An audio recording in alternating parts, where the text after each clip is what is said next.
in keeping with very much with tonight's program, and with the life and politics, of course, of Charlotte. And so we're very, very, it's a nice coincidence, a crazy time. I don't have a lot more to say. I'm going to let Sloan say a few words, and then some other people are going to come up and talk, because we have special guests tonight.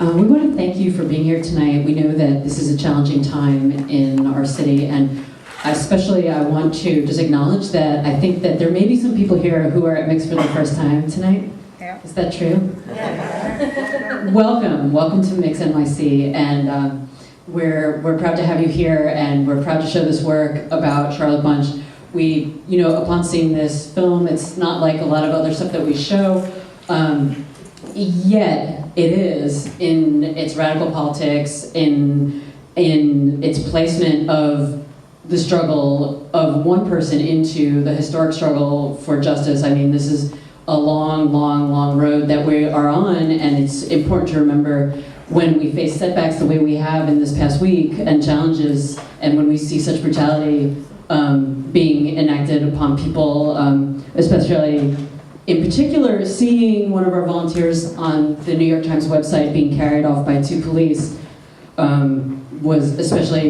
is especially challenging when we know exactly how close to home this this opposition to oppression is occurring as we speak.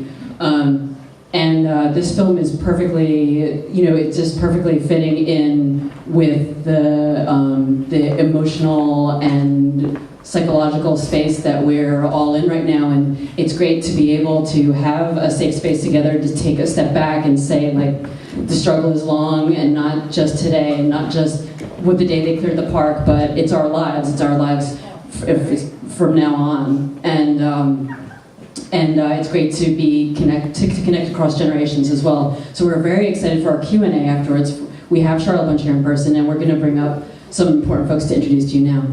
I just wanted to say, one of those, Alexis Pace from the Standby program is going to come up and talk about Tammy and Charlotte, but I just wanted to say a personal word about Tammy Gold.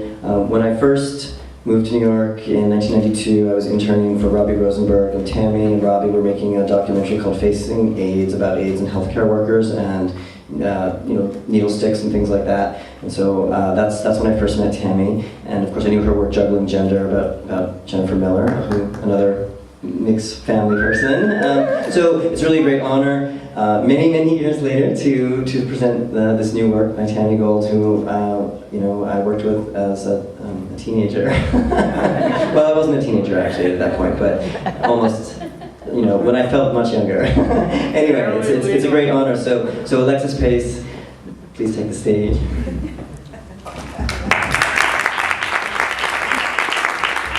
Thank you so much. Hi, I'm Alexis. I'm doing double duty tonight. I am the program coordinator at the Standby program. Thank you.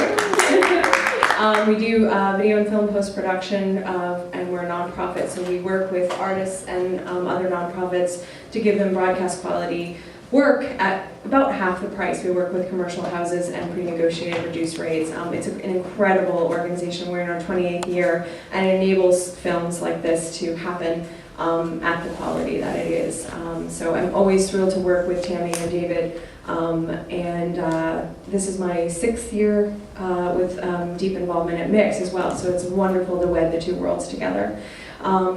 There's been a lot said, so I want to just let the film roll, but I just want to thank Tammy Gold, David Paslowski, and Charlotte Bunch for coming tonight. I'm thrilled to have a Q&A afterwards. Tammy, did you want to say anything? You want to wave? I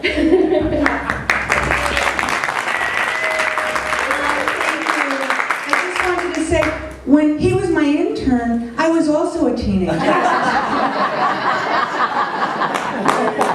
And I'm dressed so straight. I didn't realize where I was coming. I just ran. From a demonstration from a teach-ins at Hunter College, David was organizing, I was babysitting, and so much has been happening that I put on my usual kind of clothes, but it was for the wrong event. Anyway, at first I was frantic that nobody would come because everyone I know is in the streets. And then I realized that's the essence of passionate politics. the passion right now is reinvigorating, and it really gives me strength as a filmmaker, as a freedom fighter, as a lesbian, as a working class identified person, woman, feminist. And so actually, passionate politics here and passionate politics on the street, we couldn't be happier. Thank you.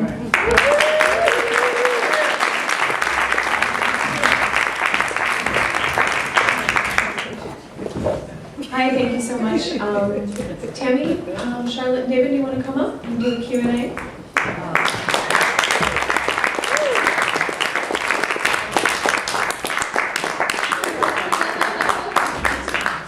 This is so thrilling. I mean, I've seen the film before, but to have an audience and to see it on the big screen, it's so great. I might even some tears. The good ones, very, very impassioned. Are there any questions? I can't see. Anyone? I can see one in the back. Is that Peter? Yeah. I guess my question would be, where does the UN stand now in terms of its stand on gay and lesbian and transgendered issues? Sure. Yeah. Well, actually, that's a really good question, because the UN has had kind of two different phases of looking at lesbian and gay rights. The first phase was really through the women's conferences, and the part that I was doing, and I think the very first time really that lesbian or gay rights got mentioned in the UN was at the World Conference in Nairobi, where one of the Dutch delegates brought it up in 1985. But in the recent last 10 years, the progress has been primarily through the Human Rights Council in Geneva, and has been through the High Commissioner for Human Rights Office and the various parts of the human rights machinery of the UN, where there's been a resolution on sexual orientation and gender identity. There have been several very good reports from the UN special rapporteurs, the people who make investigations of human rights issues, bringing issues of sexual orientation into lesbian and gay murders as extrajudicial executions, bringing up how lesbian and gay rights interfaces with other human rights issues. The UN as a whole body, still doesn't have any explicit instruments on lesbian and gay rights, but this strategy of interpreting other issues from the lens of how they affect lesbian and gay people has been the strategy really of many of the advocates in the last 10 or 15 years through the human rights system, and I think has begun to create some very interesting interpretations that not all the governments will yet, of course, accept. That the resolution that the Human Rights Council did pass on this issue, I think, had 85, I have the number exactly right, somewhere in the 80s governments, which is really pretty phenomenal if you consider where we were 20 years ago. About 85 governments that supported it, but of course that's still not the majority. So we're still a long way off from a comprehensive convention. But they're very interesting inroads that are being made, and I think it's proven to be a really useful arena. I would say more in this decade through the human rights system than through the women's issues, and that's for me still one of the challenges, is to get the sort of mainstream human rights part of the UN to take this up more as well. Thank you. Question? Okay. Hi. I remember you from Sarah Lawrence 30 years ago. I just loved you. And What's your name? Reynolds. Great. I'm so honored to be here and see this film. I was wondering what your perception is of women's rights in Iraq following the United States invasion and occupation.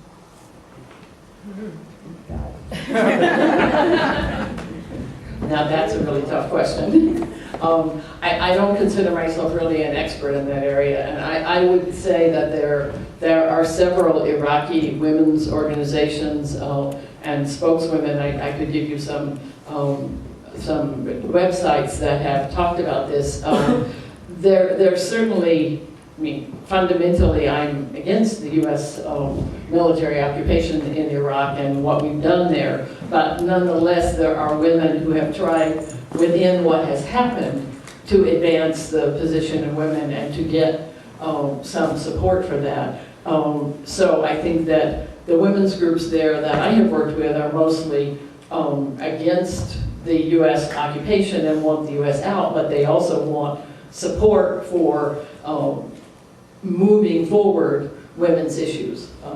And I would be happy to give you some sources, or somebody else here might have some sources on some of what the women are trying to do to make that happen.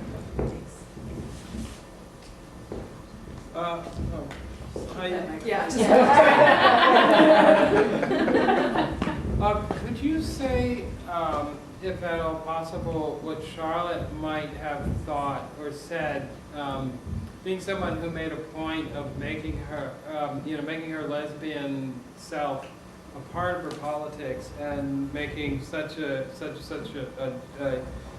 statement about letting everyone know that this is who she is and what her politics are and what her life was, compared to someone of her generation who never really made that kind of public statement. I'm thinking particularly of Angela Davis, where at Audre Lorde's funeral had no problem or qualm, about, saying that she's a lesbian, and pretty much people who are lesbians and queer know Angela's lesbian.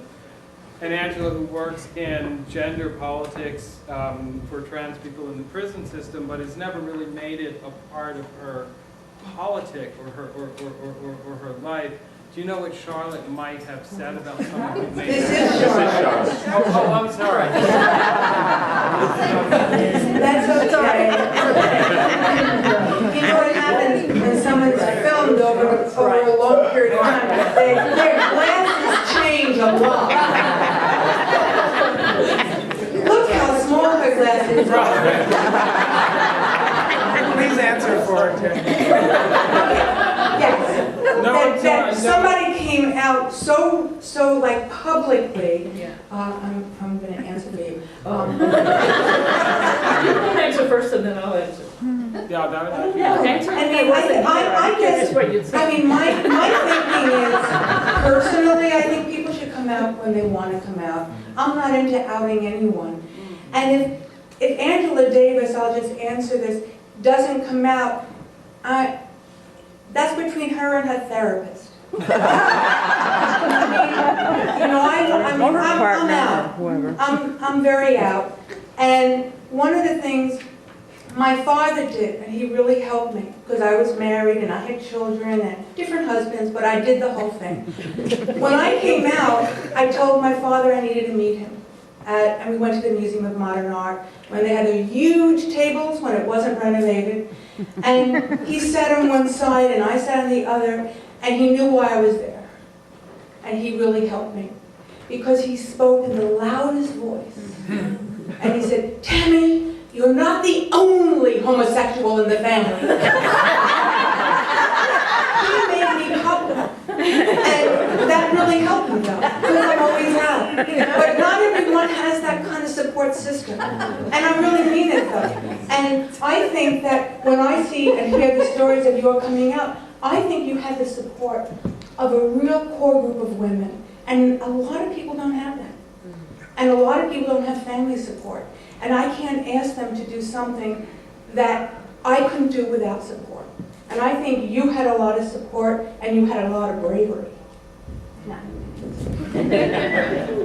Thank you, Tammy. I'd love to hear other people's answers. I agree that everyone has to decide when they will come out. I do, however, and have always worked for people to see coming out as an important part of their political work. And I do encourage it. And I also think it's personally liberating for most people. I don't think anybody should do it until they're ready. I don't think anybody should be outed. I do think that we have seen very clearly in this country, and now we're seeing around the world, that the fact of knowing someone who is lesbian or gay is the most important thing that changes people's attitudes. So in that sense, it is always important for people to come out, whether it's in a personal, individual space or a public space. And I very strongly encourage that, but I would never push anybody that they had to do it until they were ready. I think actually Angela has said some really wonderful things about lesbian and gay rights, and as far as I know, almost everybody knows that she is a lesbian at this point. I just saw her at the National Women's Studies Association, and she was there with her partner. I doubt that very many people didn't know that, but I'm sure that was also a process for her, and maybe, you know, I can't answer for her, but I do think that we need to be compassionate with each other about the moment. It's a little bit more than just your therapist. I think it's also group work and political support. But I do think we have to be compassionate about people coming to that moment and encouraging people why that moment is important and seeing it in the world and what it has done in the world. I was really lucky never to have been in the closet because I came out in a moment when I didn't really have an option. I was either going to be a lesbian in the middle of the world I was in with Rita May and the feminist movement, or not. I really didn't have an option at that point to be secretive about it, and I've always felt that I had a tremendous luck in sort of discovering myself at a moment when that was possible. And so I know that that's not the story for most people. And at the same time, I'm happy to share the kind of liberation it was not to feel that. But I have to say, there's one thing I did discover doing the international work, which is that you never finish coming out. Because as I began to do my work internationally, and I thought everybody in the world knew I was a lesbian, I began to realize that I was working with a whole new group of people, many of whom didn't, and I had to figure out, when that wasn't the centerpiece of my work, how to make it clear, but not in a way that was sort of in your face or alienating. And it was another whole period of time of discovering what it meant to be out in a different context. So it's really never over, this process of being out. There's a question over here. Yeah, I was interested in your lesbian separatist years. In the film, it looked like fun. And then, but then you sort of say, well, you know, coalition politics doesn't happen when you're a separatist, so I had to let it go. And I was wondering if you could talk about how lesbian separatism has informed your political vision on a positive end, as opposed to the, oh, we're a separate part. And if there are any like good stories about life in the commune that the film that you might want to share. Great. Yeah, well, it was both. You're absolutely right. It was fun, and I think that's captured in some of the photographs, most of which I think came from Joan Byron and sort of our lesbian community and our being together and, you know, discovering we could go, you know, swimming naked in the waterfalls and whatever. So definitely it was fun and had its liberatory aspects. And I think that it's a really, you know, I try to have this as a long conversation with students, because I think it's very hard for people today to even know what separatism meant in that moment. And where I think it was very good for me, and what I think I learned about it, is what became academically called identity politics, which is the positive piece of understanding that where you come from and what your experience is informs how you see the world, and each person's different experience and identity can bring different pieces to the table, and that if you don't have different identities and experiences present, you're not likely to get all that picture.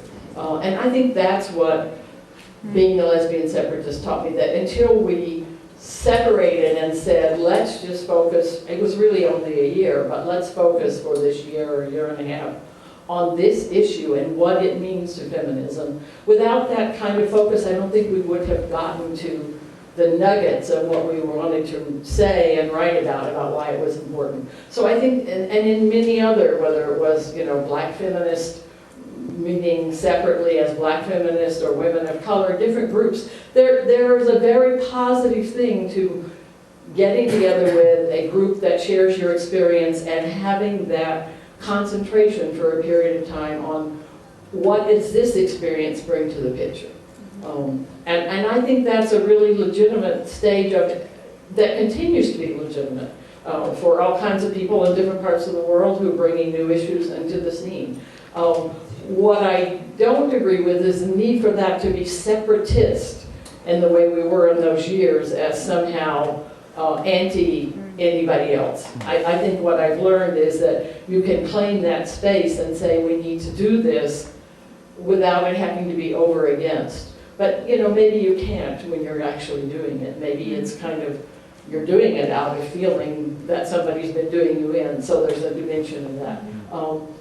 What I felt personally was after a while, my universe, at first it was exciting, and then the universe began to shrink, because if we could only be with people who were like us, and then they had to have a certain politics, it wasn't, we went into the bars in Washington in 1972, and I can tell you that we were not greeted as the liberators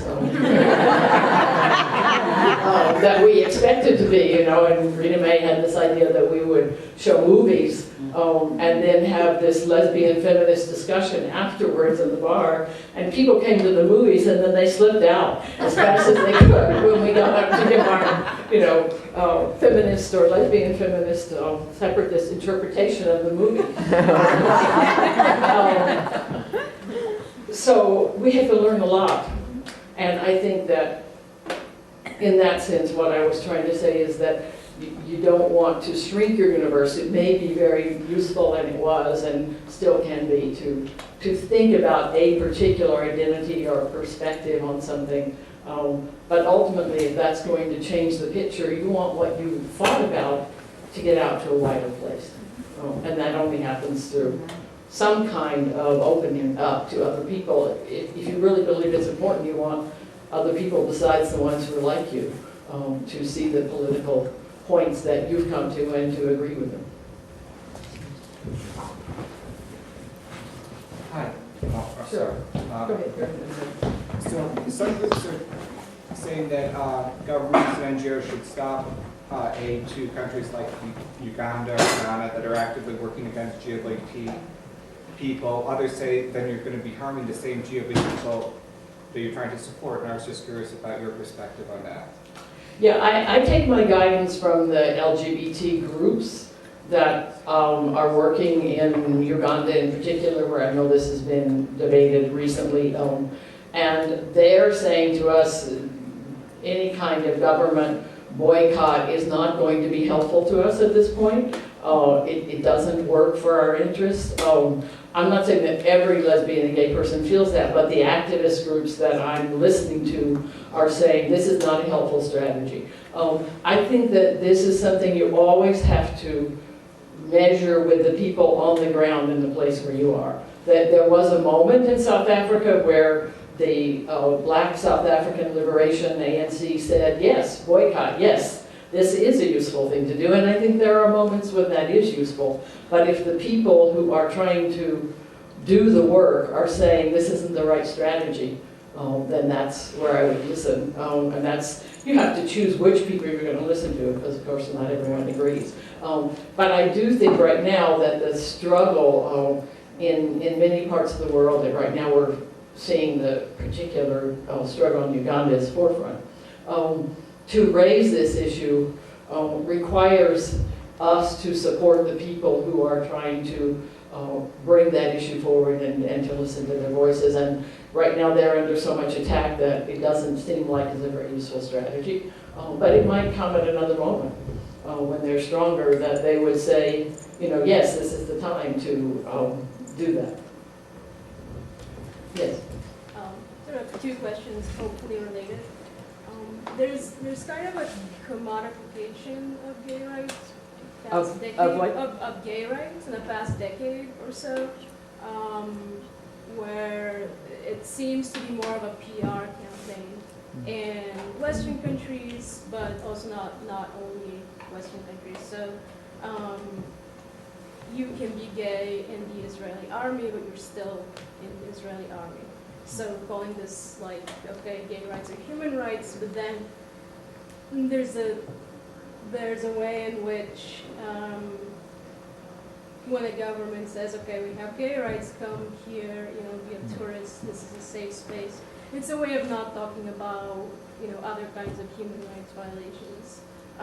So the first part of my question would be how, as a global activist who works within, well, not necessarily governmental frameworks, but like the UN, how do you combat that? And the second part of my question is, again, recently with this very public PR type of gay rights that we see, any connection to women's rights isn't necessarily articulated, which is quite mystifying. So how do you fight that? Okay, I'm going to say something, and then I'm going to see if Tammy or David want to add to this, because I think this is a big issue. Several things in what you said. Starting with the second point, I do think that the feminist lesbian voice in the LGBT gay movement is not as strong today as it once was. And I do think that we need to figure out how to strengthen that voice. And when I mentioned that most of the work is now happening in the human rights circles of the UN, that's kind of a reflection that I think we haven't kept up the thread that's coming through the women's side of this as strongly as I wish we could. And I also think when you sort of see LGBT out there in the world, there was a certain stereotype of what feminists were about that came in the last decade and a half that I don't agree with. And partly what I'm hoping the movie will do is to show that we were also pro-sex. We were also involved in discovering things. We were not just stodgy in our flannel shirts and our jeans and vanilla plain and all the rest. So I think that we do need to think about how to kind of sharpen that feminist lesbian voice in the LGBT movement. On your bigger point, I mean, that's really a constant struggle for any movement. I think I've seen throughout my life that as soon as you succeed at one level, you have to deal with commodification, co-optation. If you have enough success that you're commercially viable, then the commercial forces will use that. And so rather than saying that that's a mistake or a failure, you just have to keep sharpening the political message as well. I don't think it's bad that there's a commercial appeal to the lesbian and gay market today. I just think we need to use it better politically, so that they care about our business. Let's make sure they also care about our politics when they get our business, because I think that those are products of our success, but they can be, as you said, separated from the politics. They can become only co-opted or commodified, and I don't blame anybody for that happening. I just think we have to constantly rethink and re-strategize how to keep the political edge, whether it's the feminist political edge or the LGBT liberation politics edge, going as this happens. I mean, women's rights is human rights. We're struggling with the same thing. Everybody says it now. Some of the political edge we meant by it isn't always there when they say it. So we're glad they're saying it. I'm glad Hillary's saying it. I don't want people to think she made up something a movement did. But I do want us to use her saying it to keep pushing what that's supposed to mean. What that requires of her, what that requires in Iraq or Afghanistan or wherever. What are the politics that go with that? So it's a constant struggle, absolutely. Co-optation and commodification. I try to view these as results of success that we have to keep on top of and keep moving ahead of. And I'll just say one little quote that I love, which is, I went to a conference 15, 20 years ago, and I was speaking, and somebody said, "That's not what you said in 1974." I said, "Thank God." We have to be constantly rethinking, because everything we do, it's not that the political principles have changed, but the political situation is constantly changing. So something that seemed very radical in one moment may no longer be the way to get the radical point across, and so you have to think up a new way of doing it. And that's a challenge in politics all the time. Want to add anything, either one of you? I think you really covered it for me.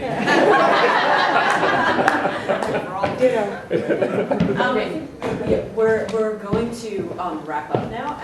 Alexis will say a few words, and then If you could say comment. yes, really quick. It's a good closing comment. Well, yes, go. I just think it's funny that we're not talking about the film, and I think it's maybe a sign that it's a great documentary, and like we don't have to tear it apart.